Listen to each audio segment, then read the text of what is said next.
अस्सलाम welcome to news agency फरिया इदरीस। कई हम मुसलसल देख रहे थे कि एक टेंशन थी इस्लामाबाद में, ट्विन सिटीज़ के अंदर हंगामा खेजी थी, बयानबाजी थी। बड़े दिनों के बाद आज हम देख रहे हैं कि चीज़ें शायद रिजॉल्व की तरफ जा रही हैं, लेकिन इस रिजॉल्व के दरमियान में जो कुछ हुआ है अब उस पर बहुत सारे सवालिया निशानात हैं। तहरीक इंसाफ ने 24 नवंबर को बानी की रिहाई के लिए फ़ाइनल एहतजाज की कॉल दी थी। बहुत बड़ा फैसला था, बहुत थोड़े दिनों में बहुत बड़ी एक उन्होंने अपने ऊपर जिम्मेदारी ली थी। आज़ाद ज़राए से ऑपरेशन में 6 सिविलियन और 4 सिक्योरिटी एहलकारों के जाँ बहक होने की तस्दीक हुई है। वज़ीर दाखिला मोहसिन नकवी ने कल के ऑपरेशन में हलाकतों की तस्दीक करते हुए कहा कि लाशों का प्रोपेगेंडा शुरू हो चुका है। ये लोग लाशें ढूंढ कर सामने लाएं, वरना उनके ख्याल में ये सिर्फ एक प्रोपेगेंडा है। Let's watch it. जब से वो भागे हैं उसके बाद एकदम प्रोपेगेंडा शुरू हो गया कि जी 33 लाशें एक हॉस्पिटल में हैं, पता नहीं कितनी लाशें एक हॉस्पिटल में हैं। इनके लोग सुबह से हॉस्पिटल के चक्कर लगा रहे हैं कि वो डेड बॉडीज ढूंढ लें या कल भी आए, कल भी चेक कर लें। मुझे अगर कोई है तो नाम बता दें, ये फलां बंदा। आप लोग वहाँ मौजूद थे सारे के सारे, आप मुझे बता दें कि किस पुलिस वाले के पास गन थी। अब उनको अपनी शर्मिंदगी पाने का कोई तरीका नहीं मिल रहा। प्राइम मिनिस्टर ने ये कहा है कि हमारी फोर्सेस ने बेहतरीन हिकमत अमली बनाकर मुजाहिरीन को मुंतशिर किया। Let's watch the prime minister. जो हमारे सिपा सलार हैं उन्होंने इस्लामाबाद के ऊपर जो लश्कर कशी थी ये भी और माजी में भी, और इस बार ख़ास तौर पर उन्होंने पूरा तावन किया, पूरी मदद की। और अल्लाह ताला के फजल करम से ये जो सरकशी थी, ये चढ़ाई थी अपने ही दारुल खिलाफ के खिलाफ, उसने दम तोड़ गई कल। चीफ मिनिस्टर खैबर पख्तूनख्वा के हवाले से पहले ही जो पीटीआई के वर्कर्स हैं वो उनके ऊपर नज़र रखे हुए थे, वो परेशान थे कि कहीं ये फिर ना हमें छोड़कर चले जाएं। हमने मुतअद्दिद बार फुटेजेस देखी कि लोग उनको बाथरूम भी नहीं जाने दे रहे थे। अब क्या कह रहे हैं खैबर पख्तूनख्वा के चीफ मिनिस्टर, वो भी देख लीजिए। JUIF के सरबराह मौलाना फजल रहमान ने कहा है कि पुरतशद्दुद वाक़यात की मज़म्मत करता हूँ। तहरीक इंसाफ डी चौक कैसे पहुँची और क्या उनको खून के लिए डी चौक तक आने का रास्ता दिया गया था। दूसरी तरफ सीनियर सहाफ़ी अंसार अब्बासी जो बहुत दिनों से बैकग्राउंड जो टॉक्स हो रही हैं, जो डेवलपमेंट्स हो रही हैं, उसके बारे में अपडेट्स दे रहे हैं। वो ये कह रहे हैं कि वज़ीर दाखिला मोहसिन नकवी PTI के मुख्तलिफ रहनुमाओं से बात करते रहे हैं। इनमें से 2 को इस्लामाबाद से 45 किलोमीटर दूर हसन अब्दाल जाने के लिए हेलीकॉप्टर तक फराहम किया गया ताकि वो बुशरा बीबी को डी चौक की तरफ मार्च ना करने के लिए आमादा करें। लेकिन जो बुशरा बीबी है उन्होंने किसी की एक नहीं सुनी। वज़ीर आला खैबर पख्तूनख्वा अली अमीन गंडापुर इस बात के हक़ में नहीं थे कि बुशरा बीबी पेशावर से मार्च में शरीक हों। ये भी कह रहे हैं अब्बासी साहब कि उन्होंने बुशरा बीबी को वहीं रहने पर आमादा करने की कोशिश की, लेकिन बुशरा बीबी ने मार्च में शामिल होने पर इसरार किया और कंटेनर पर सवार होकर क़यादत की। एक बाखबर ज़रिए का ये भी कहना था कि इस मामले पर दोनों में बहस भी हुई। हालिया दिनों में चंद मौक़े ऐसे आए जब हुकूमत और PTI क़यादत के दरमियान पस बरता बातचीत में ब्रेक थ्रू का इम्कान था।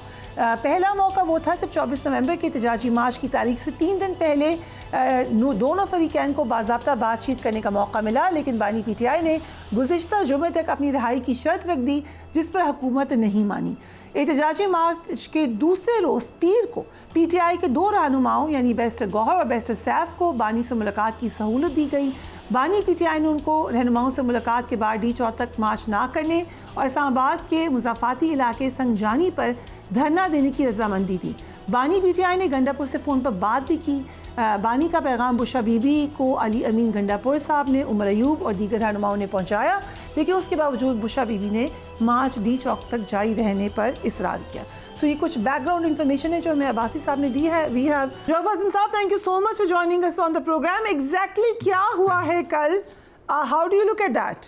फैज साहब ने बहुत कुछ लिखा हुआ है ऐसी चीज़ों के ऊपर। तो एक उनकी बड़ी खूबसूरत नज़म है, उसमें वो कहते हैं कि किसी मुसाफिर को अब दमागे सफ़र नहीं है, ये वक्त जंजीरे रोज़ और शब की कहीं से टूटी हुई कड़ी है, ये मातम वक्त की घड़ी है। तो ये जो मातम वक्त की घड़ी है, हम रात को इससे गुजरे हैं जहाँ इंसानों के ऊपर डायरेक्ट फायर किया गया है, इनोसेंट लोगों के ऊपर, पुरअमन लोगों के ऊपर, किसी किस्म की कोई प्रोवोकेशन नहीं थी, कुछ नहीं था, और लाइटें बंद करके उनको उनके ऊपर डायरेक्ट फायर खोला गया है।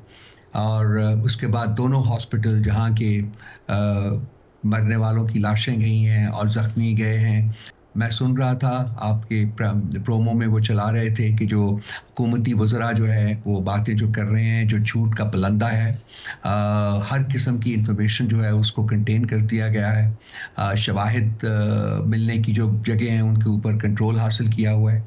सो ये अगर तो उनको कोई खौफ नहीं है तो हमें जाने दें पिम्स, हमें जाने दें पॉलीक्लिनिक। रऊफ साहब, ये एक अफसोसनाक दिन यकीनन, और उसके लिए you have all my chemistry, लेकिन द क्वेश्चन इज़ कि आपके ख्याल से पीटीआई की रिस्पॉन्सिबिलिटी कितनी थी, पीटीआई की लीडरशिप की, कि वो लोगों को ऐसी जगह पर लेके जाएं जो कि रेड जोन एरिया है, उनकी हिफाजत फरमाएं, उनकी जान की जिम्मेदारी क्या पीटीआई की लीडरशिप की बिल्कुल नहीं थी? देखिए फरिया, आपका जवाब आपका सवाल जो है वो रेलेवेंट नहीं है। देखिए, हम प्रोटेस्ट कर रहे थे, हम पुरअमन एहतजाज कर रहे थे। क्या जब तक ये गोलियां चली उस वक्त तक किसी पुरतशद्दद कार्रवाई की हमारी तरफ से कोई शवाहिद मौजूद हैं?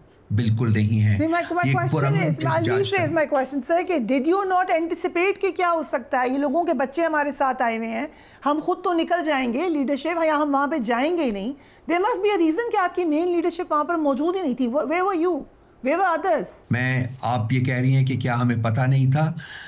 In spite of the fact that we don't expect, never expected, हम इस हुकूमत से कोई अच्छे की तवक्को लगा के तो नहीं बैठे हुए थे, लेकिन शायद हमारा ख्याल नहीं था कि ये इस किस्म की कार्रवाई के ऊपर इस तरीके से अपने लोगों को मतलब बुशरा बीबी और गंडापुर साहब वो तो अब एक्सपर्ट हो चुके हैं निकलने के, उन्होंने कोई डेंजर स्मेल किया है तो वो निकले हैं। जो उन्होंने अपने कारकुनान को नहीं बताया, ही रियलाइज कि यहाँ खतरा है, निकलो। What about the others? नहीं, लोगों को पता चल चुका हुआ था, लोगों के ऊपर उस वक्त फायरिंग शुरू हो चुकी हुई थी। फायरिंग से पहले नहीं वो लोग निकले हैं, फायरिंग शुरू हो चुकी हुई थी, उसके बाद निकले हैं वो।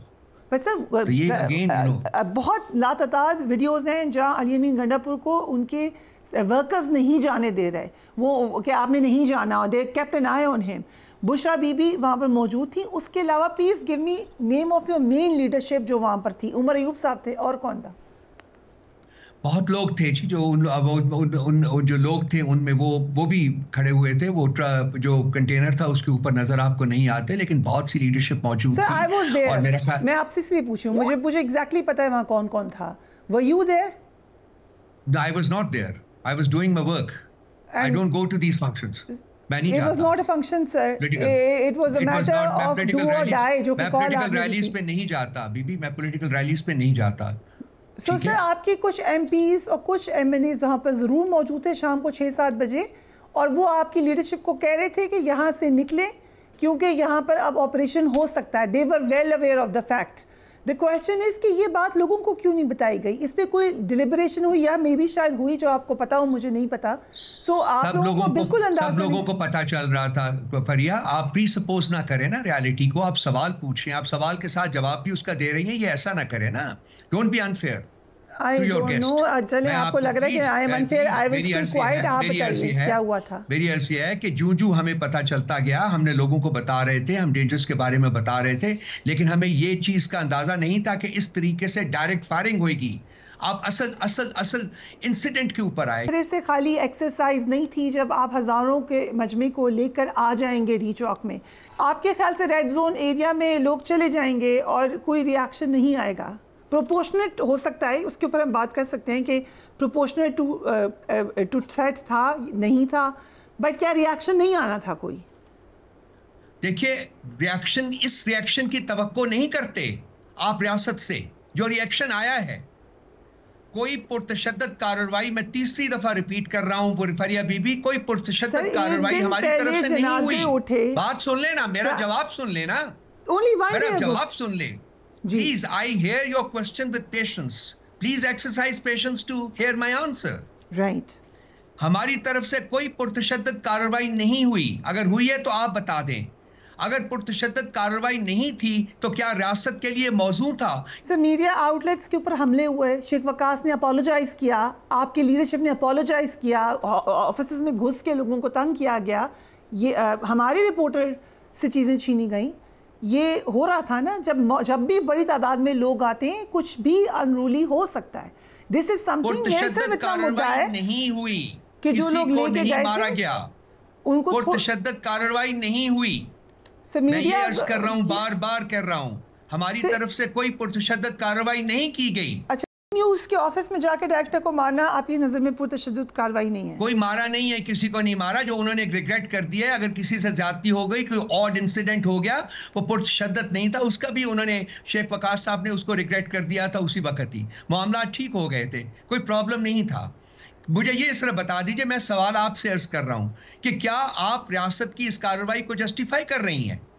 सर, ये आपकी अजम्पशन है, बिल्कुल भी मैंने कहीं भी ये बात नहीं की। तो मैं आपसे चाहता हूं ना कि आप जवाब दें। आप मुझे ये बताएं। मैं आपके प्रोग्राम में हाजिर हुआ हूं, मैं आपका हक है मैं आपसे सवाल करूं, क्योंकि आपके सवालों की बनावट से ये जाहिर हो रहा है कि आप इसको जस्टिफाई करने की कोशिश कर रही हैं। I'm really sorry that if you think कि मेरी क्वेश्चंस की बनावट से आपको कोई और अजम्पशन हो रही है, मैं अपनी बनावट कुछ और तब्दील कर लेती हूँ अगर आपको वो बेहतर लगती है।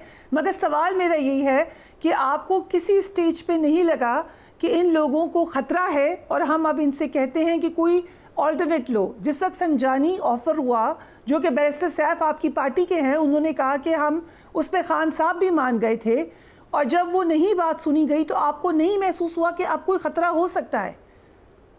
देखिए, जो संजानी की बात है वो शाम से पहले की है, हम रात की बात कर रहे हैं, 12-1 बजे की बात कर रहे हैं, जब ये मूवमेंट हो चुकी हुई थी। संजानी की बात जो उन्होंने की है बैरिस्टर सैफ ने, वो शाम से पहले की बात है। वो खान साहब के पास जब विजिट करने गए थे उस वक्त की बात है, जो डिसीजंस हुए थे वो उस वक्त लिए गए थे। उसके बाद लोग जब मूव कर गए हैं तो ये हम 12 बजे 1-1:30 बजे की बात कर रहे हैं, ठीक है? संजानी के ऊपर मान गए थे बानी पीटीआई? जी नहीं, अब नहीं माने थे, संजानी के ऊपर नहीं माने थे बानी पीटीआई, इमरान खान साहब नहीं माने थे। बट बैरिस्टर सैफ ने कहा वो मान गए थे।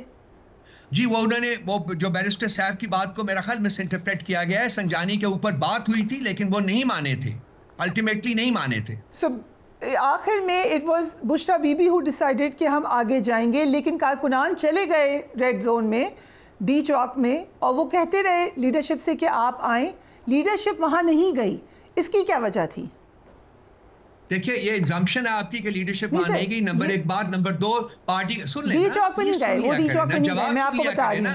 जी, जवाब सुन लिया करें प्लीज। जी, I am requesting you a third time, जवाब सुन लिया करें प्लीज, अदरवाइज मैं चुप करके बैठ जाता हूँ, आप बोल लीजिए, प्रोग्राम खत्म कर देते हैं। सर, आप ये कह रहे हैं कि डी चौक पे गई है? प्लीज जवाब सुन लेना। आप सवाल पे सवाल करती हैं, जवाब सुनती नहीं आप। प्लीज मेरी रिक्वेस्ट है कि जवाब सुन ले। पहले पार्टी में कोई भी फैसला करता है, जब फैसला अनाउंस हो जाता है तो वो पार्टी का फैसला होता है, इंडिविजुअल्स की बात हम नहीं कर रहे हैं यहाँ। फैसला हो गया था जो, उसके बाद जब मूवमेंट हुई है, मैं उसके बाद की बात कर रहा हूँ, उसके बाद की बात कर रहा हूँ कि उस वक्त रियासत का जो रवैया था वो कातलाना था, वो रियासत का रवैया जो माजाई होता है वो नहीं था। मैं ये बात कर रहा हूँ, सिंपल ये बात कर रहा हूँ। किसने फैसला किया, क्यों फैसला किया, ये डिफरेंट बातें हैं। सो एग्जैक्टली कितने लोग आपके जेल में हैं इस वक्त? आई नो अभी शायद आपके पास फुल इन्फॉर्मेशन ना हो, बट जो है कितने लोग अरेस्टेड हैं, कितने लोग आपकी नज़र में इस वक्त ज़ख्मी हैं, और कितने लोग इस दुनिया से चले गए हैं? देखिए, हमारे पास मुख्तलिफ जो हैं वो अप्रेजल्स आए हैं, एस्टिमेट्स आए हैं, लेकिन प्रॉब्लम यह है, जैसा कि मैंने इस प्रोग्राम के शुरू में अर्ज़ किया है कि जी हमें जो डेटा है पिम्स और पॉलीक्लिनिक से, उनका डेटा तक हमें रसाई नहीं दी जा रही। वो हमें बता रहे हैं, वहाँ जो लोग हैं, जो हमारे लोग गए हैं, वो कहते हैं जी कि हमारे पास डेटा नहीं है, वो डेटा जो है वो किसी ने ले लिया हुआ है। सो हमें नहीं पता चल रहा। मैं यहाँ कोई गेस वर्क करके आपको नहीं बताना चाहता हूँ, लेकिन जैसा कि मैंने पहले अर्ज़ किया है कि हमारे हिसाब से बहुत से लोग जो हैं वो शहीद हुए हैं, और बहुत से ज़्यादा, उससे भी बहुत ज़्यादा जो है वो ज़ख्मी हालत में है, और बाज़ उसमें से कुछ लोगों के ज़ख्म जो हैं वो बड़े डेंजरस किस्म के हैं। अगर हमारे पास डेटा आएगा तो उसी वक्त हम इसको कंपाइल करने की कोशिश कर रहे हैं, हमारी टीमें कंपाइल कर रही हैं। मेरा ख्याल है कि आज नहीं तो कल तक हम इंशाअल्लाह ताला आपको रिलेटिवली एग्जैक्ट फिगर जो है वो बता सकेंगे। एग्जैक्ट फिगर सिर्फ उस वक्त आ सकती है जबकि हमें कंप्लीट डेटा तक जो एक्सेस मिले, रसाई मिले, और वो मुझे हमें इस वक्त तक जबकि आप और हम बात कर रहे हैं, हमें अभी तक रसाई वो नहीं दे रहे। सो आप क्या प्लान है पीटीआई का? What do you plan to do now? This was your last call, जो कि खैबर पख्तूनख्वा के चीफ मिनिस्टर कह रहे हैं कि हमारा धरना अभी तक ख़त्म नहीं हुआ है। So what do you plan to do? देखिए, अभी जो पॉलिटिकल कमेटी की मीटिंग हुई है, खासी देर रही है अभी, उसमें उन्होंने फैसला यही किया है जी कि ये जो धरना का लफ्ज़ नहीं है, प्रोटेस्ट मूवमेंट जो है वो जारी रहेगी। अब वो क्या शेप इख्तियार करती है, मेरा ख्याल है वो आइंदा 1 या 2 दिनों में आपके सामने आ जाएगा। उस सिलसिले में मीटिंग्स जो है पार्टी की कमेटीज़ की मीटिंग्स हो रही हैं, आज भी हो रही हैं। अभी मैं एक मीटिंग से उठ के आपका प्रोग्राम अटेंड करने आया हूँ, क्योंकि मैंने आपसे वादा किया हुआ था। इस्लामाबाद हाई कोर्ट ने भी इस एहतजाज को गैर कानूनी करार दिया था। एक एंटिसिपेशन है कि शायद अब तौहीन अदालत की कार्रवाइयाँ हो सकती हैं, मज़ीद सख्ती हो सकती है PTI पे। What do you think? देखिए, इस्लामाबाद में तो ठीक है, इस्लामाबाद हाई कोर्ट ने प्रोटेस्ट करने की इजाज़त नहीं दी थी, तो लेकिन मुझे आप बताएंगी प्लीज़ कि जी लाहौर में किस अदालत ने प्रोटेस्ट नहीं करने की इजाज़त दी थी, या सियालकोट में, या शेखुपुरा में, या गुजरांवाला में, या समड़ेआल में, या मुल्तान में, या सरगोदा में, या गुजरात में, या वज़ीराबाद में? वहाँ कौन सी हाई कोर्ट थी जिसने हमें रोका था प्रोटेस्ट करने से? तो वहाँ हुकूमत वक़्त की क्या उनको पूछा जाएगा? किसी अदालत उनको पूछेगी कोई अदालत कि जी आपने क्यों सारे मुल्क को लॉकडाउन किया, आपने क्यों मोटरवेज बंद की, आपने क्यों एक्सप्रेसवेज बंद की, आपने क्यों जो मेन चैनल्स हैं कम्युनिकेशन के वो बंद किए, क्यों आपने इंटरनेट को ख़त्म किया, क्यों आपने ट्विटर को सस्पेंड किया हुआ है, क्यों आपने व्हाट्सएप को सस्पेंड किया हुआ है, क्यों ये सब कुछ, और क्यों आपने खंदकें खोदी रास्तों में? क्या ये भी किसी हाई कोर्ट ने ऑर्डर किया था? देखिए बीबी, लोगों की इंटेंशंस को जांचने के लिए आपको इतनी लंबी चौड़ी कहानी नहीं देनी पड़ती। ये इंटेंशन इनकी यही थी जो इन्होंने किया है। ये पहले दिन से, पहले मोमेंट से ये फैसला कर चुके हुए थे कि हमने इनको मारना है, और उन्होंने वो अपना जो उनकी इंटेंशन थी उसको वो इम्प्लीमेंट किया। हम चाहेंगे कि उसकी एक ट्रांसपेरेंट जो है वो जुडिशल इंक्वायरी की जाए, कॉम्प्रिहेंसिव ट्रांसपेरेंट जुडिशल इंक्वायरी की जाए। हम इसको डिमांड भी हमने किया है अपने बयानिए में। आज जो हमारी कमेटी का इजलास हुआ उसके बाद जो हमने बयानिया जारी किया है, हम चाहते हैं कि ये मामला जो हैं इसकी हकीकत आप तक और आवाम तक पहुँचे कि ये क्या हुआ है, क्यों हुआ है, और वो पॉसिबल है सिर्फ और सिर्फ एक ट्रांसपेरेंट जुडिशल इंक्वायरी के जरिए। हम उसकी डिमांड हमने की है आज अपने बयानिए में जो हमने जारी किया है। राइट, अब एक बार फिर दोबारा से गवर्नर राज की बातें होना शुरू हो गई हैं। मुश्किल है ये, it does not seem like a possible solution, लेकिन अगर इस तरफ जाती है गवर्नमेंट, देन व्हाट? देखिए, गवर्नर राज लगाएंगे तो और अनरेस्ट होगी। हम नहीं चाहते कि इस मुल्क में और अनरेस्ट हो। ऑलरेडी बहुत अनरेस्ट है। हुकूमत की गलत पॉलिसियों की वजह से, इंटीरियर मिनिस्टर की गलत पॉलिसियों की वजह से बहुत सी अनरेस्ट हुई है। हम चाहते थे कि हम कंट्रीब्यूट करें कि उस अनरेस्ट को कम किया जाए, ख़त्म किया जाए, लेकिन अनफॉर्चुनेटली अगर यही पॉलिसीज़ जो है हुकूमत की जारी रही तो अनरेस्ट जो और बढ़ेगी। आई होप कि होश के नाखून लिए जाएंगे और इस किस्म की कोई पॉलिसी अडॉप्ट नहीं की जाएगी जिससे लोगों की स्ट्रेंचमेंट जो है वो बढ़े और जो अनरेस्ट का आलम है वो क्रिएट नहीं होना चाहिए। ये मुल्क को अमन की ज़रूरत है, शदीद ज़रूरत है। हम चाहते हैं कि अमन के लिए काम किया जाए। बुशरा बीबी ने लीड किया थ्रू आउट इसको। फिर अली अमीन गंडापुर साहब ने कहा कि मुझे उनकी हिफाजत करना थी, इसलिए मुझे लेके उनको जाना पड़ा। इस वक्त क्या कह रही हैं Bibi? Will she still be leading this protest? आपने कहा ये प्रोटेस्ट अभी भी जारी है। Who will be leading this now? देखिए, खान साहब बसा औकात कह चुके हैं कि उनकी फैमिली के किसी मेंबर की कोई पॉलिटिकल रोल नहीं है। बुशरा बीबी उनके बेगम होने के नाते उनके अपनी रिस्पांसिबिलिटी उन्होंने फील की कि जो उनको एक रोल प्ले करना है इस मूवमेंट में, जैसे उनकी बहनों ने भी अपनी रिस्पांसिबिलिटी फील की कि उन्होंने एक रोल प्ले करना है। सो वो उस नाते अपना रोल प्ले कर रही हैं। बुशरा बीबी एक बेगम वाइफ होने के नाते और बहनें जो हैं वो बहन होने के नाते। इसके अलावा पॉलिटिकल रोल जो है खान साहब बसा औकात कह चुके हैं कि उनकी फैमिली के किसी मेंबर का कोई पॉलिटिकल रोल नहीं होगा, और वो उन्होंने आज भी उसी के ऊपर वो कायम है। हम मौरूसी सियासत में यकीन नहीं रखते, हम मौरूसी सियासत के कायल नहीं हैं, और खान साहब की कोई इंटेंशन नहीं कि उनकी पार्टी में मौरूसी सियासत जो है उसको राइज किया जाए। राइट, सो आपकी लीडरशिप के हवाले से सोशल मीडिया पे हमने देखा PTI के अकाउंट्स बहुत सख्त नाराज़ हैं, उनको बहुत सारी रिजर्वेशंस हैं। इनको कैसे एड्रेस करेंगे? हमने देखा कि इस प्रोटेस्ट से पहले भी बुशरा बीबी ने कहा था कि जो नहीं लेके आएगा बंदे उसको हम नहीं देंगे टिकट। अब क्या स्ट्रेटजी होगी?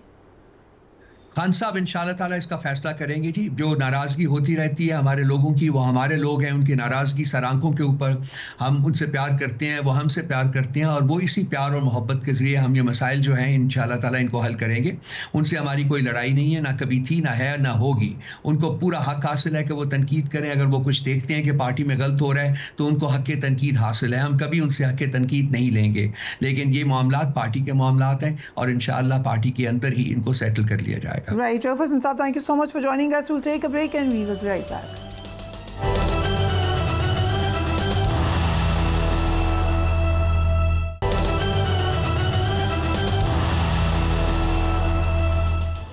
And welcome back. कल के एहतजाज की नाकामी के बाद बानी तहरीक इंसाफ की अदालती मुश्किलात भी बढ़ती हुई नजर आ रही हैं।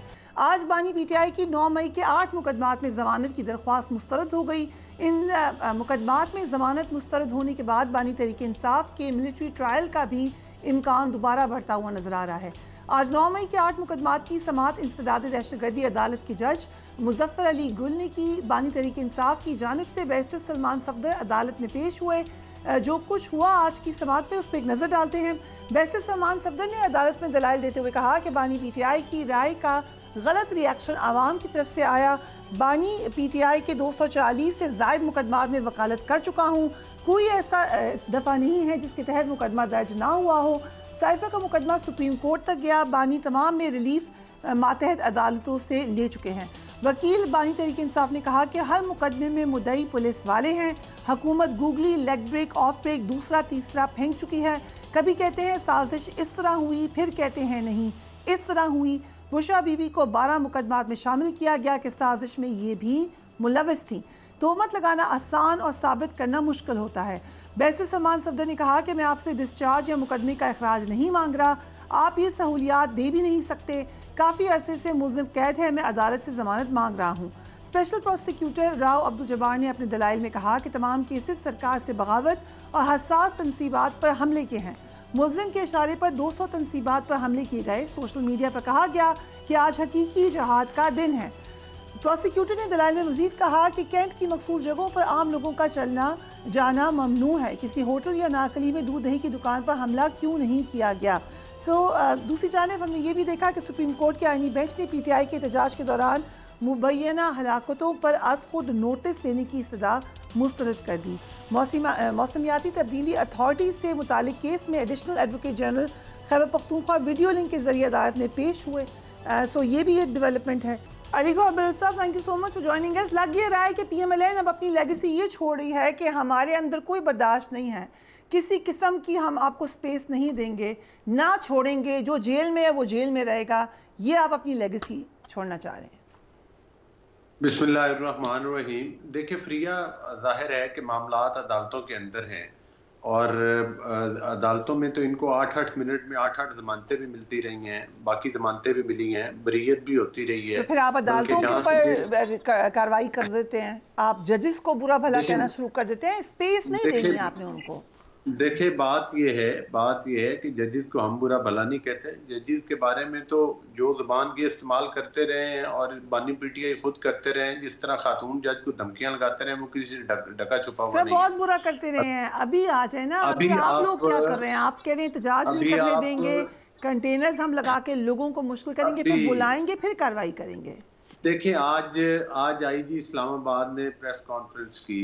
उन्होंने जिस असलहा से ये लेस होकर आए थे और पाकिस्तान के कैपिटल के ऊपर हमला आवर हुए हैं, वो किसी से ढका छुपा हुआ नहीं है।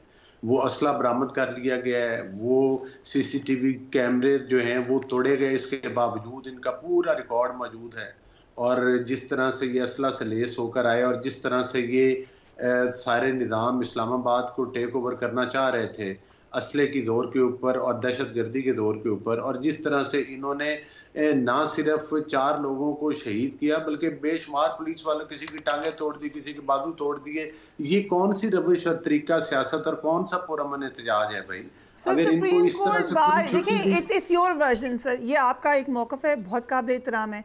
दूसरी तरफ का मौक़िफ़ बिल्कुल फ़र्क है। जब सुप्रीम कोर्ट बार कह रही है कि एहतजाज के दौरान जो हलाकतों के दावे हैं उस पर आप जुडिशल इंक्वायरी करें, तो करें। देखिए, सबसे पहले तो इन दहशतगर्दों से वो जगह खाली करवाई गई है और मुकदमात जाहिर है कि वो दर्ज हुए हैं असला के और वो दीगर चीजों के। आप ये कह रहे हैं कि जितने लोग आए थे वो दहशतगर्द थे? वो इससे दहशतगर्द की डेफिनेशन क्या है? आप पुरअमन एहतजाज और दहशतगर्दी को अलग अलग करना पड़ेगा ना। जो असला से लेस मुझे बताएं, मैनी पीपल जो कि आम वॉक ऑफ लाइफ से थे, आप ये कह सकते हैं उनके अंदर दहशतगर्द थे। आप ये तो नहीं कह सकते एक पूरी जमात ही दहशतगर्द है, वो सारे खत्म कर दो। यही तो मैं कह रही हूँ, आपने स्पेस नहीं दी। यही तो बात है। ये दहशतगर्दों का जत्था है, टोला है, क्योंकि आपकी सियासी मुखालिफ है इसलिए वो दहशतगर्द। वो कौन लोग हैं जो इन दहशतगर्दों को साथ लेकर आते हैं, जो इनके हाथ में क्लाशनकोव पकड़ाते हैं, क्लाशनकोव पकड़वा कर अपने ही पुलिस के और रेंजर्स के लोगों को ना सिर्फ शहीद करवाते हैं, किसी की टांगे तोड़ते हैं, किसी का बाजू तोड़ते हैं और पाकिस्तान के ऊपर बार बार हमलावर हो जाते हैं। 9 मई के वाकयात में क्या हुआ था? ये सारी कार्रवाइयां हुई थी जिसमें पाकिस्तान की ईंट से ईंट बजाएगी। पाकिस्तान के बदतरीन दुश्मन ने ये पाकिस्तान में हालात नहीं किए जो इन लोगों ने किए। इनको ये पुरअमन एहतजाज का नाम लेते हैं और फिर उन लोगों को उधर छोड़ के खुद भाग जाते हैं, हमेशा की तरह रफू चक्कर हो जाते हैं, बुलेट प्रूफ गाड़ियों में भाग जाते हैं। और वो भी जिनके हाथों में असला पकड़ाया हुआ था, 600 के करीब लोग गिरफ्तार हुए हैं, 200 के करीब ये गाड़ियां छोड़ के और जूते छोड़ के भागे हैं। और सूरत अगर इनको ना रोका जाता, डिस्पर्स ना किया जाता, तो ये इस्लामाबाद की भी ईंट से ईंट बजा देते। और आज आप भी तबसरा यही कर रही हैं कि आप लोगों ने रोका क्यों नहीं? ठीक है, ये मैंने नहीं कहा, ये मैंने नहीं कहा सर। ये तो मौलाना फजल रहमान ने कहा कि आपने उनको आने दिया और फिर आपने उनको ट्रैप किया, क्या कार्रवाई करने के लिए ऐसा किया? दिस इज मौलाना फजल रहमान हुआ। मौलाना साहब की अपनी जाहिर सोच है। देखिए, अटक के करीब इनको इन दहशतगर्दों को रोका गया जब ये हमला करने आ रहे थे, फिर उससे आगे रोका गया और उसके बाद इनसे बातचीत भी हुई। ठीक है सर, अगर इजाजत दें तो ये दहशतगर्दों के एक तर्जुमान बकौल आपके हमारे साथ बैठे हुए हैं हज़रत सिद्दीक साहब, इनसे पूछ लें ज़रा कि एग्जैक्टली क्या इनका मौक़िफ़ है। हज़रत सिद्दीक साहब, बानी PTI पर दर्ज 9 मई की केसेस में फ़ैसला सुना दिया गया है, दरख्वास्त ज़मानत मुस्तरद हो गई बानी PTI के, जबकि PTI को ये तासुर था कि अब जेल से बाहर आने वाले हैं बानी PTI। लग रहा है कि ये अब सीरियस मामला है, this going to be huge trouble for PTI from now on. बहुत शुक्रिया। बिस्मिल्लाहिर्रहमानिर्रहीम का मतलब समझना बड़ा मुश्किल है। शुरू करते हैं रब्बे पाक के बाबरकत का नाम से, और ये बहुत बड़ी चीज़ है। और मैं जब ये लफ्ज़ मैंने पढ़े हैं तो मैं इसका पूरी होशो हवा से कोशिश करूँगा कि मैं झूठ मत बोलूँ और मैं अवॉइड करूँ इस बातों से। अब शायद हम समझते नहीं हैं कि दुनिया में हम ये करते रहेंगे, लेकिन आखिरत में भी एक ज़ात बैठी है। यहाँ तो आप बच जाएंगे, लेकिन आखिरत में बचना बड़ा मुश्किल है। मेरे रब को झूठ नहीं पसंद, मेरे रब को फसाद नहीं पसंद, और हम फसाद पे यकीन नहीं रखने वाले लोग हैं। और मैं 2 बातें आपके सामने रखता हूँ, तो पहले फिर मैं जवाब देता हूँ। एक तो जुडिशल कमीशन का मुतालबा है और इन्हें फौरी बनाना चाहिए। हम है ना दहशतगर्द, इल्ज़ाम है ना हम पे, आ जाए। जुडिशल कमीशन 9 मई का कहते रहे, आज तक वो नहीं बनाया।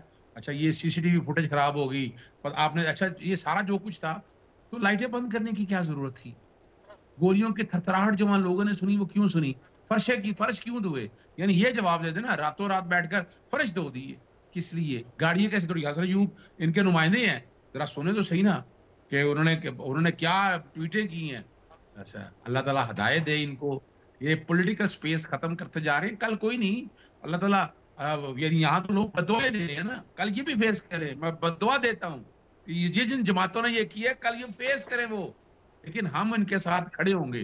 ये याद रखिएगा, हम किसी इस तरह के जो अब लश्कर कशी का लफ्ज इस्तेमाल करते हैं, देखें बड़ा यानी अगर सियासी जमात, सियासी कारकुन अगर हो ना प्योर, जैसे सियासत की हो, तो कभी इस तरह के लफ्ज इस्तेमाल नहीं कर। मौलाना फजल रहमान ने बड़ा खूबसूरत, देखे उन्होंने सियासी होने का सबूत दिया, और ये बात बड़ी वाज़ेह है।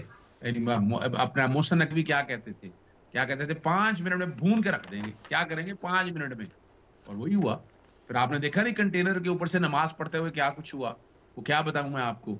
फिर अगर चलें 6 शहादतें तो अभी आ गई है ना सामने, इन्हें क्या ना मौका दें। ये अगर हुकूमत समझती है तो उनके नमाज जनाजा की इजाजत दें डी चौक में, वो सारे आगे पढ़ेंगे, लोग पता चल जाएगा। अब तो वैसे भी मोहसिन नकवी को तो इस्तीफा दे देना चाहिए कि जो कह रहे थे। ये मैं उनसे पूछ लेती हूँ गौहर बलोच साहब से, लेकिन आप भी तो अपनी लीडरशिप से पूछ लें सर। अभी आप फिर अगर कह रहे हैं वहाँ जनाजों की इजाज़त दी जाए, तो ये जनाजों पे सियासत है। Very sorry to say that. Secondly, आपकी लीडरशिप तो फिर नहीं आएगी, आपका वर्कर ही पहुंचेगा, लीडरशिप तो फिर निकल जाएगी। So look inward also sir, आपकी लीडरशिप किधर होती है हर दफा? देखिए मैं बताऊं आपको फरिया, मैं लाहौर से नहीं निकल सका, हाशा लिल्ला। लाहौर सारा बंद था। अभी हमारे भाई जो है अली गौर फैसलाबाद से ताल्लुक है, इन्हें कहिए था कि 3-4 दिन ये भी फैसलाबाद पहुंच जाते। मोटरवे 4 दिन मेंटेनेंस के नाम पर बंद, खंदकें खोद दी, कंटेनर, इस मुल्क की तबाही और बर्बादी कर दी गई। 144 का नफाज, क्या कहेंगे? यानी वो लेवल प्लेइंग फील्ड इलेक्शन में नहीं मिलती तो यहाँ बाकी क्या मिल गई है? यानी इन्होंने कोई कोशिश की। अभी हमारा देखें, हमसे सीखना पड़ेगा। और तारीख लिखी जा रही है, 3 धरने हुए थे, 3 लॉन्ग मार्च हुए थे कराची से निकलकर इस्लामाबाद तक। हमने फैसिलिटेट किया, इन्हें पानी वानी के पूछे जगह फराहम की और कोई नहीं रुका। कोई दहशतगर्दी का पर्चा दर्ज नहीं की है, कोई बगावत का पर्चा दर्ज नहीं की है। वजह क्या है कि हम सियासी लोग, हम सियासत पे यकीन रखते हैं। और अगर ये सियासत में पीपल्स पार्टी आ गई इनको बचाने के लिए, जरा वो आसिफ जरदारी साहब भी आकर इनके साथ कंधे से कंधा मिलाकर ये बातें कर देते। वो 2-4 नाम है, ठीक है। ये जो मैं एक बात और कर जी क्विकली 9 मई के हवाले से एक बात कर दूं। 9 मई में चूंकि मैं खुद पेश हुआ था, आज सलमान सफदर के साथ ही हम इकट्ठे थे और इसमें सारों में जमानती हो चुकी हैं। वजह क्या थी कि 4 महीने से एक जज साहब ही नहीं थे इस सीट के ऊपर। 4 महीने बाद एक जज साहब लगाए गए। अब मैं नहीं कुछ कहना चाहता, ये कुछ ट्वीट किए हुए हैं सहाफी जो कोर्ट के अंदर मौजूद थे। अब मुझे नहीं कहने की जरूरत है इसके ऊपर, ना मैं कहना चाहता हूँ। आपने देखा नहीं है कि जजेस के ऊपर क्या प्रेशर रहा, 6 जजेस ने खत लिखे, क्या कुछ होता रहा, उससे कोई फर्क नहीं पड़ता। हमारे पास हाईकोर्ट की रेमेडी मौजूद है। हाईकोर्ट में जमाने नहीं अपना, वैसे भी अगर देखें ना कंस्पिरेसी के, आप इनके जज आज इनके जो प्रोसिक्यूशन आए थे वो तोता मैना की कहानी सुनाते रहे, अपना कैपिटल ले लो और पता नहीं क्या कुछ पूछा। भाई आप जमानत पे तो बहस कर दें। Okay, but we can say कि इन द नियर फ्यूचर नहीं आ रहे बानी पीटीआई जेल से बाहर। नहीं, इंशाल्लाह बहुत जल्द बाहर होंगे इंशाल्लाह। वो ये सारा जो प्लान किया गया, एक क्विक ब्रेक ले लूं, उसके बाद यहीं से बात का आगाज करते हैं। Will take a quick break.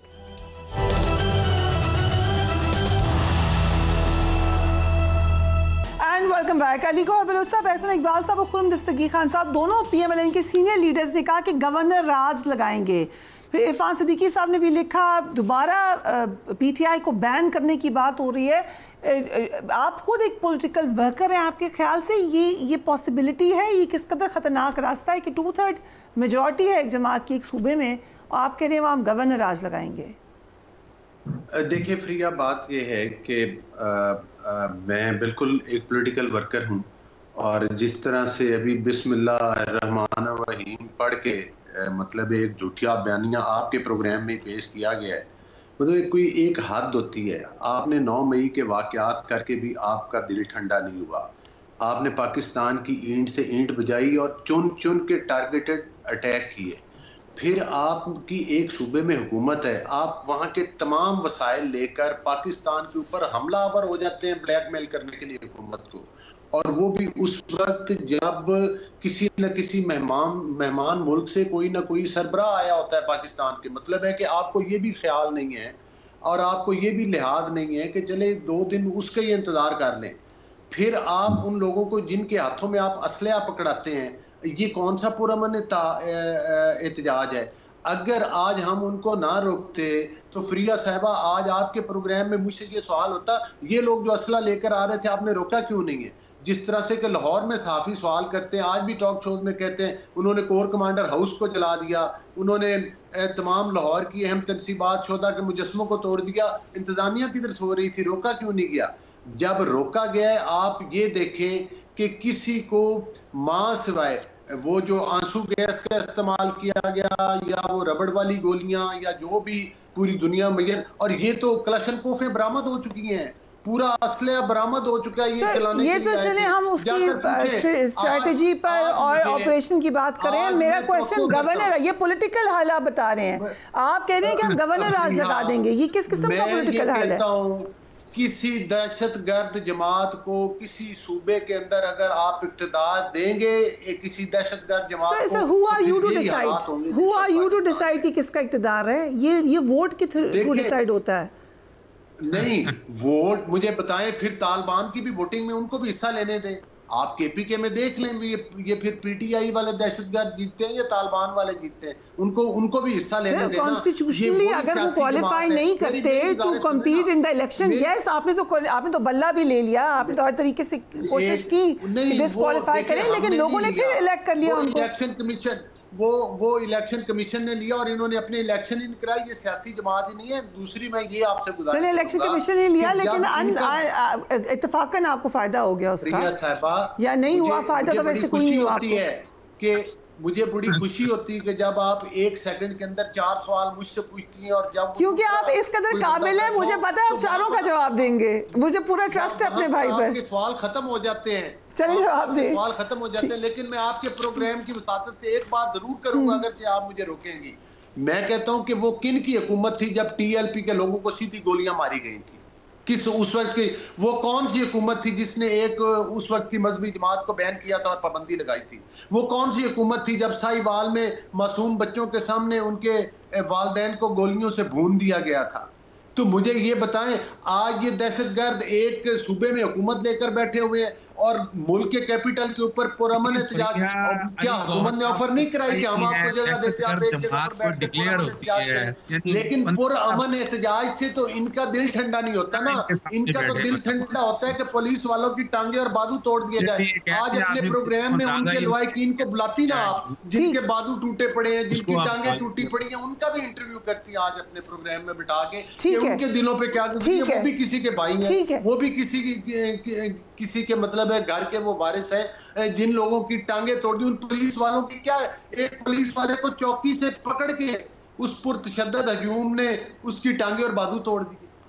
ठीक है, ये पॉइंट है आज़िज़ सिद्दीकी साहब, इसको जरूर एड्रेस करें। एक दिन पहले जिस वक्त जनाजे उठ रहे थे, तो एक अफसोस की आपकी तरफ से भी स्टेटमेंट आनी चाहिए थी, कम से कम पुरसा जाना चाहिए था, जहाँ पे ये भी पाकिस्तानी वो भी पाकिस्तानी, दोनों हमारे मुल्क के लोग एक तो इस लेवल पे क्यों आए कि हम अपने लोगों को पाकिस्तान की लॉ अथॉरिटीज के फेस टू फेस करा दें। अब उन्हें जवाब नहीं दे अली भाई, सियासत करने वाले sir let him answer now. जी लाशों पर सियासत करने वाले वहां से भाग के क्यों गए फिर गंडापुर और बातें करते हैं? अली साहब अब उनको जवाब दे लेने दें, आप दोनों इकट्ठे बोलेंगे तो समझ नहीं आएगी। जी आज़िज़ सिद्दीकी साहब, जब संजानी की बात हो भी गई थी तो फिर क्यों सोचा कि आगे जाए? परिया, मैं जब लोग टीवी प्रोग्राम आप देखते हैं ना, और मैं कुछ हमारे दोस्त मेहमान ऐसे हैं, वो वही एक ही तरह की चाबी और एक ही तरह का सवाल जवाब, यार लॉजिकल जवाब नहीं समझ में तरह का नहीं है। आप आईना दिखाते हैं, एक तरह का नहीं है। सियासी जमात को अगर करार देना है ना तो कानून पढ़ ले, नहीं आता तो चले पंजाबी में पढ़ ले, फारसी में पढ़ ले, हिंदी में पढ़ ले। मैं बता देता हूँ एंटी टेररिस्ट एक्ट का सेक्शन 11 आपको बता देता हूँ, वो अदालत ने डिक्लेयर करना है, तो उससे पहले कोई दहशतगर्द नहीं है। पहले तो ये समझ ले बात को। और अगर तहरीके लब्बैक पाकिस्तान उसको तो ही तो अदालत ने डिक्लेयर किया उसको, अगर हुकूमत है। और दूसरा, किसी सियासी जमात पे अगर पाबंदी लगानी है तो आर्टिकल 17 बड़ा क्लियर है, इलेक्शन एक्ट बड़ा क्लियर है, जाएं जाकर पाबंदी लगाएं। यानी हम तो हवाई बातों पर बैठ के खुदा रहा, मैं तो हैरान होता हूं इस बात के ऊपर। इसलिए लोग बातें करते हैं कि देखिए आप लॉजिकल बात करें, समझ में आती है। अपने मॉडल टाउन के थाने में नॉमिनेटेड है शहबाज शरीफ, नवाज शरीफ, राणा सनाउल्लाह, आज तक इंसाफ दे सके उसको? रिकॉर्ड के ऊपर है, सुप्रीम कोर्ट पे हमला किया है, तौहीन अदालत में सजा हुई, 3 लोगों को तौहीन अदालत में सजाएं हुई, हमारे तो अभी तक सजा ही किसी ठीक है। ये दूसरी बात है, मुझे ये बता दें कि अब हुकूमत ने तो कहा कि कोई आपसे बातचीत ही नहीं होगी, सो फायदा क्या हुआ आपको इस फाइनल कॉल का? डू यू थिंक आपने कुछ गेन किया है या लूज किया है? देखिए मेरी एक बात सुने, बात किससे करनी है, मेरा एक सवाल है। वो तो आपसे बात कर रहे थे ना, आप कहीं ना कहीं तो बात कर रहे थे, जो संजानी की ऑफर हुई, जो अडियाला के दरवाजे खुले, किसी से तो आप बात कर रहे थे, वो अब नहीं होगी। ना बिल्कुल नहीं है, वो एक ड्रामा किया था। पंजाबी कहते ने गोंगलू तो मट्टी झाड़ी सी उन्होंने। बुनियादी तौर पर देखिए बात करने का तरीका क्या होता है, वो मौलाना फजलुर रहमान से सीख ले। महमूद अचकज़ई साहब को तहरीक तहफ़्फ़ुज़ आईन पाकिस्तान के लिए मैंडेट दिया था ना, जाकर बात कर लें। यानी आपके प्रोग्रामों में कहते रहे हमने 9वीं वाले से बात ही नहीं करनी, आज पता नहीं किस मुंह से बैठकर बातें कर रहे हैं कि हमने को बात करनी थी। अगर बात करनी थी तो पॉलिटिकल तरीके से बात करते हैं। आपको 144 का निफाज हटाना था, बैठ के जनाब आपने कहा कि लीगल प्रोसेस है एक पाबंदी का, लेकिन अब जो हर दफा पुरतशद्दुद वाक़यात हो जाते हैं आपके एहतजाज में, उसके बाद एक आपने वे खोल दिया उनके लिए टू गो टुवर्ड्स दैट। नहीं देखे ना, अब तो इन्होंने रास्ते ही बंद कर दिए ना। 144 का वेपन इस्तेमाल करना, कंटेनर लगाना, खंदकें खोदना, लोगों को उठा लेना, यानी इन्होंने तो तारीख ऐसी रकम की है, ऐसी तारीख। देखें हम ये वजह क्या है, ये हुकूमत के बारे में अगर याद हो, सिजिलियन माफिया और गॉड फादर, ये बिल्कुल वही स्टाइल है, वही तरीकाकार है। अब अभी आज आप इंटरनेशनल मीडिया की खबरें देखें, आप परेशान हो जाएंगी कि पाकिस्तान की जागसाई क्या हो रही है। फिर इल्जाम लगता है कि इंडिया के ऊपर क्या बातें हो रही हैं। मैं बात ये कहना चाहता हूँ, एक्ट लाइक अ डेमोक्रेट, यानी जमहूरियत, रूल ऑफ लॉ। जमहूरियत की सबसे बड़ी जो डेफिनेशन है वो रूल ऑफ लॉ की बातें हैं। यानी आप साल के तौर पर कत्ल करना एक जुर्म है, मुझे बताएं कत्ल करने से पहले आप क्या सजा दे सकते हैं? राइट, आप तो ओके। अब क्योंकि अली गौहर साहब से बाहर राब्ता बहाल हो गया, बीच में वो बंद हो गया था। सर, पंजाब असेंबली में पीटीआई पर पाबंदी की करारदाद जमा करवा दी गई है। इरफान सिद्दीकी साहब कह चुके हैं कि अब दो टोक फैसला होगा पीटीआई पर। सो आप ये प्रोसेस शुरू करने जा रहे हैं बैन करने का पीटीआई को? देखिए, मैं समझता हूं कि वो कोई भी पार्टी हो, पीएमएलएन हो, पीपल्स पार्टी हो, कोई भी पाकिस्तान की पार्टी हो, जो पाकिस्तान में दहशतगर्दी जो करेगी और लिबादा सियासत का उड़ेगी, उसको हरगिज़ सियासत की इजाज़त नहीं होनी चाहिए। और ये कहते हैं कि डेमोक्रेटिक वे, ये डेमोक्रेटिक तरीके है कि आप असला लेकर इस्लामाबाद के कैपिटल के ऊपर हमलावर हो जाए, वहाँ के लोगों की जिंदगी अजीरन कर दें। और इन्होंने 9 मई के वाकयात के बाद, इन्होंने कल के वाकयात, और वो बुशरा बीबी जो कहती थी इमरान को लेकर जाऊंगी, वो तो बुलेट प्रूफ गाड़ी में बैठकर भाग गई। Gentlemen, thank you so much for joining us on the program. I have to wrap it up now. लेकिन आईजी अली नासिर रिजवी ने भी जो बात की है उसको भी हम एक नज़र देख लेते हैं। वो ये कह रहे हैं कि मुसल्लह लोग थे, असलहा था, और फिर वो ये भी कह रहे हैं कि 39 हथियार मुजाहिरीन से बरामद हुए, 71 अफसरान और पुलिस एहलकार ज़ख्मी हुए, इनमें से 52 कल ज़ख्मी हुए, 27 पुलिस और रेंजर्स एहलकारों को मुजाहिरीन ने फायरिंग करके ज़ख्मी किया। ये है आईजी अली नासिर रिजवी का मौक़िफ़। Do give me your take on the programme as well. अपने घरवालों का ख्याल रखिए। अल्लाह हाफ़िज़।